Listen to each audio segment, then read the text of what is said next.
Ospite di questa giornata, Nicolò Schira, che salutiamo. Ciao Nicolò. Ciao. Buon pomeriggio Buongiorno. a tutti.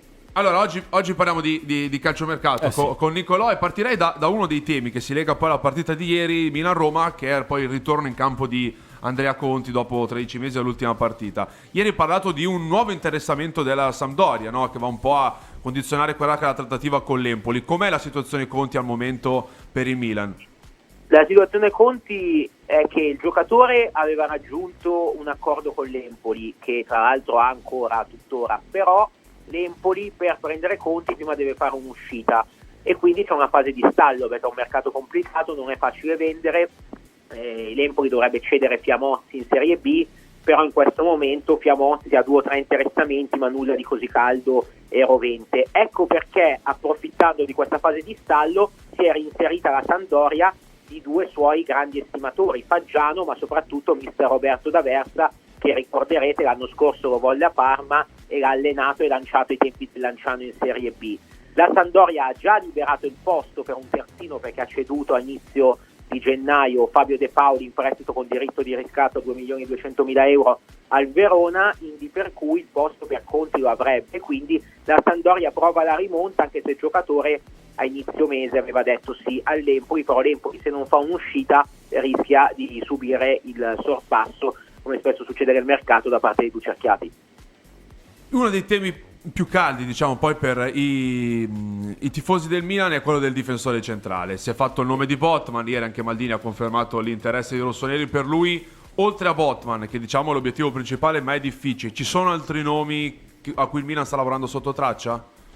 Il Maldini ieri è stato chiaro secondo me e ha detto, come spesso comunque gli succede, non è uno di quelli che dice delle bugie bianche di mercato, è sempre abbastanza limpido e sincero nelle dichiarazioni. Il Milan, finché avrà una chance, una fiche, proverà a giocarla su Botman, perché veramente in casa Milan tutta la dirigenza al completo ritiene Botman un colpo alla Tomori, nel senso un giocatore che tu prendi, fai anche un investimento importante, ma è un giocatore che diventa un pilastro sia per il presente sia per il futuro, visto che è giovane. Chiaramente in questo momento il Lille è una bottega cara e fa delle resistenze. Il Milan valuta anche dei piani B, ma non prenderà tanto per comprare, anche perché ieri, forse non so se ne avete già parlato o comunque se ne è parlato poco mediaticamente, ma ieri Kalulu ha fatto una grande partita e quindi comunque sia è un giocatore che il Milan considera un terzino destro, ma avendo sia Calabria che Florenzi come terzini destri, Kalulu può fare il centrale, l'ha fatto anche diverse volte nella scorsa stagione, ricordo anche un gol decisivo a Marazzi contro il Genoa da parte del difensore Scuola Lione. Gabbia ieri ha fatto una buona partita e quindi tutto sommato è vero, ovviamente Kalulu e Gabbia non sono Tomori, non sono Romagnoli, ma numericamente il Milan se deve prendere un giocatore lo prende per fare un upgrade, non lo prende tanto per avere numericamente un difensore in più. Gli altri nomi che stanno valutando, c'è sempre la stessa problematica della formula, nel senso che Diallo, il PSG vuole soldi e poi comunque Diallo in questo momento è in Coppa d'Africa, quindi il Senegal è una delle favorite, probabilmente arriverà in fondo alla manifestazione e rischi di averlo a metà febbraio. Allora a quel punto non dico che l'emergenza sia superata, però è chiaro che il Milan, il difensore, a maggior ragione dopo alcune positività che ci sono state, ha bisogno di metterlo in campo adesso o comunque nel giro di qualche giorno. Ecco perché è un'operazione che non decolla. Diop piace del West Ham, difensore che Moncada conosce bene da tanti anni, ma anche qui il West Ham in questo momento lotta per un posto in Champions e quindi non vuole venderlo, quantomeno vuole un obbligo di riscatto a cifre alte. C'è Steve, difensore giovane del Montpellier, un 2002 che il Milan sta seguendo con interesse.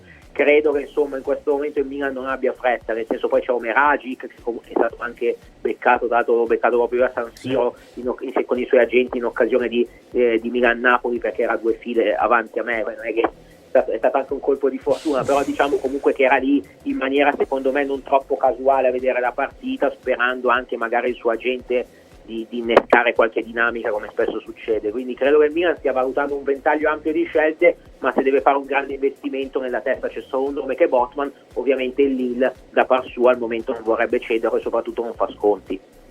Capitolo Julian Alvarez invece, sappiamo che ci sono i suoi emissari in Italia e anche il Milan tra le squadre con cui andrà a parlare? Sì, anche se su Julian Alvarez secondo me in questo momento è più la gente Fernando Hidalgo che si sta, tra virgolette, passami il termine, agitando, nel senso che sta facendo un po' il giro delle 7 chiese, è andato in Inghilterra, sembrava dovesse chiudere con lo United, non ha chiuso. È stato mercoledì a Madrid, ha incontrato Simeone, la dirigenza dei Colchoneros, e non ha chiuso. Adesso viene a proporlo in Italia. Mi sembra, così a sensazione, conoscendo un po' le pieghe del mercato, sicuramente un ottimo giocatore, ma che nessuna società sia convinta oggi di spendere 25 milioni d'amblè, perché comunque la clausola rescissoria con River è di 25 milioni, per un talento, perché sicuramente un talento, ha trascinato a River la vittoria del campionato argentino, ma tutto da scoprire in Europa. Ne abbiamo visti tanti di giocatori che in Sud America sembravano destinati a carriere sfolgoranti e poi dall'altra parte dell'oceano hanno bucato. Ecco, mi sembra di aver captato, parlando anche con qualche dirigente, che piaccia ma non a quelle condizioni. Non a caso il fatto che il suo agente venga a riproporlo, perché poi il Milan comunque l'aveva osservato direttamente con Moncada tra ottobre e novembre, l'Inter era andato a fine novembre Baccina a vederlo, Burdisso, che comunque è argentino, quindi ha grandi canali in Sud America, si era mosso anche lui ai primi di dicembre. Cioè non è che oggi queste società italiane scopriano Julian Alvarez, mi sembra sia un po' più la gente che cerchi di innescare delle dinamiche. Ti faccio le ultime due domande, una sul mercato in uscita e una su quello in entrata. Quanto riguarda il mercato in uscita, Castillejo e Plizzari, ci sono delle piste calde per loro due? C'è la possibilità concreta che escano già nei prossimi giorni da Milanello? Ma Plizzari l'idea che vada a giocare, perché col fatto che poi è arrivato anche Mirante, ricorderai quando ci fu il problema di Mike Maignan, il Milan in questo momento è in overbooking tra i pali. Il ragazzo è giovane, da terzo è diventato addirittura quarto portiere, non ha senso stare a Milanello solo per allenarsi, è giovane, ha bisogno di giocare. Ecco perché credo che si cerchi una sistemazione in prestito, in Serie B. La Spal cerca un portiere, ha chiesto informazioni. Spal Milan, come ricorderai, hanno ottimi rapporti, vedi l'operazione Lorenzo Colombo dell'estate scorsa. Credo che possa essere una pista quella destinata a infiammarsi, a meno che la Samp non apra alla cessione di Falcone alla Spal. A quel punto Falcone, che è la prima scelta della dirigenza estense, bloccherebbe l'arrivo di Plizzari con il giovane portiere scuola Milan, che dovrebbe trovare a quel punto, cercare un'altra sistemazione, altrimenti la pista spallina è quella sicuramente più calda. Per quanto riguarda Castillejo, qualche sondaggio dalla Liga, il Genoa gli occhi li ha sempre puntati addosso al talento spagnolo, che in questo momento tra l'altro ha anche il Covid, quindi gli auguriamo sicuramente una pronta guarigione. Dopodiché bisogna capire anche il Genoa cosa riesce a fare, perché il Genoa sta giocando su più tavoli.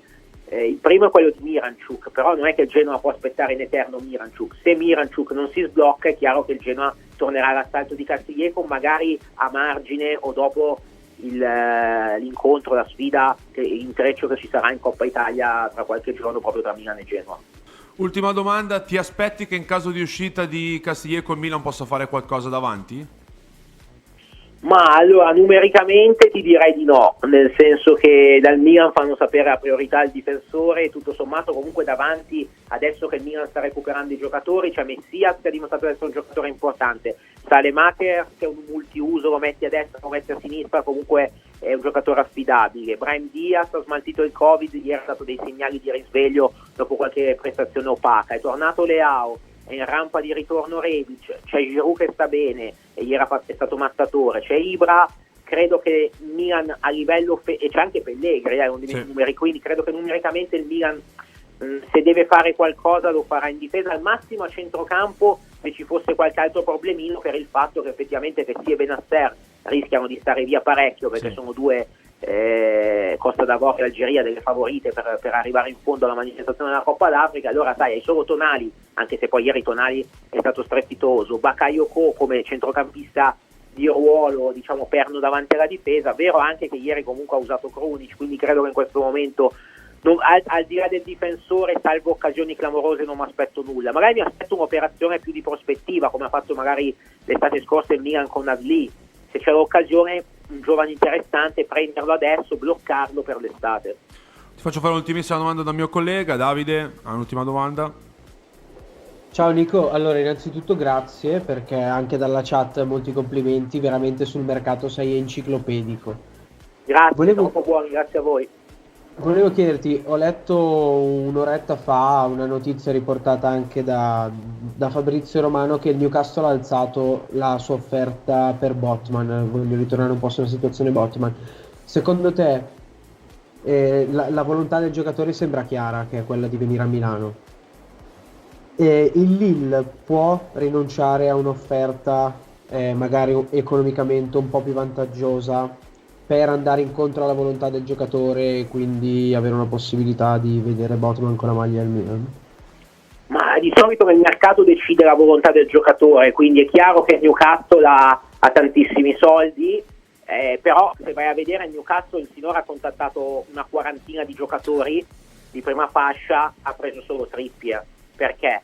Perché comunque Newcastle, bisogna anche dire la verità, ha tantissimi soldi ma è ultimo in classifica in questo momento in Premier League, rischia seriamente di finire in Championship, quindi non è che sia un progetto per un calciatore come Botman, che l'anno scorso è stato votato miglior centrale della Liga, che ha vinto la Liga con il Lille, che gioca titolare in Champions e tra l'altro il Lille ha pure vinto il girone, quindi è una squadra che insomma in Champions non sta facendo la comparsa ma sta giocando da protagonista.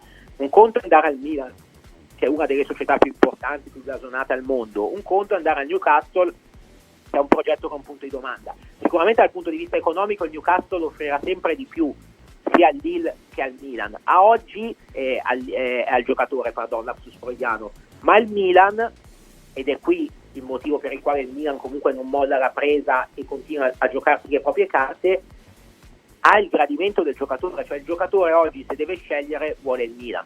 Poi è chiaro che se domani mattina il Newcastle invece che offrire 1 o 2 milioni in più gli offre il triplo, sappiamo come funziona il mondo del calcio, quindi non dobbiamo far finta di meravigliarci, però in questo momento il giocatore sta dando priorità al Milan. È chiaro che non è un'operazione semplice perché il Milan in questo momento, ma un po' come tutte le società italiane, non è che può tirare fuori 30 milioni sull'unghia come se nulla fosse. Ecco perché il Milan preferiva fare un prestito con obbligo in modo da spostare l'operazione sul bilancio della prossima stagione, forte anche credo che insomma non ci siano grossi dubbi, ovviamente tutti tocchino ferro, ma se il Milan comunque l'anno prossimo sarà ancora in Champions, quindi partecipare alla Champions ti permette di avere dei ritroiti importanti e quindi sarebbe sicuramente un discorso differente. Al momento il Lille questa soluzione non apre, però il mercato è ancora lungo. Certo il Newcastle spinge, il Newcastle sicuramente è pronto ad accondiscendere a tutte le volontà del Lille e del giocatore. Il giocatore però al momento, prima di dire sì al Newcastle, vuole un attimo pensarci bene perché non è così solleticato. Ti dico la verità, se invece del Newcastle ci fosse il Chelsea o il Manchester United sarebbe già in Inghilterra. Newcastle, anche se ci sono tanti soldi, non è un progetto che in questo momento lo convince al 100%. Grazie mille Nicolò, Grazie, anche davvero. qui in chat sono tutti schierati in tuo favore, diciamo, dal punto di vista, come ha detto prima anche il nostro ascoltatore, enciclopedico. Sì, dal punto di vista del vorrebbero farti un calciomercato, sacco di domande. molto esaustivo, continueremo a farti domande tutto il giorno, ma non ti possiamo sequestrare, quindi grazie mille Nicolò e buona giornata. Grazie a buon voi. lavoro. Grazie a voi, un saluto a tutti, buon proseguimento, ciao a tutti. Ciao. Grazie. Abbiamo ancora circa una decina di minuti, dopo Sì. aver parlato anche di calciomercato in maniera esaustiva, 5 minuti Sì. è vero, dove abbiamo parlato in maniera anche esaustiva, non noi appunto, Sì, ma un lui. esperto di Meno calciomercato. male, perché se- Chiuderei la puntata ormai con questi ultimi 7-8 minuti parlando innanzitutto ricordandovi una cosa dal punto di vista Sì. promozionale. Volete indossare con le rossonere anche quando Milan non gioca? Milan Club World è la soluzione che fa per voi. Una vasta gamma di magliette dedicate alla nostra squadra del cuore. Visitate il sito www.milanclubworld.com e partecipate ai giveaway durante le nostre Tra trasmissioni. l'altro l'hanno fatto, se non sbaglio, mercoledì, e chi ha visto il talk ha visto un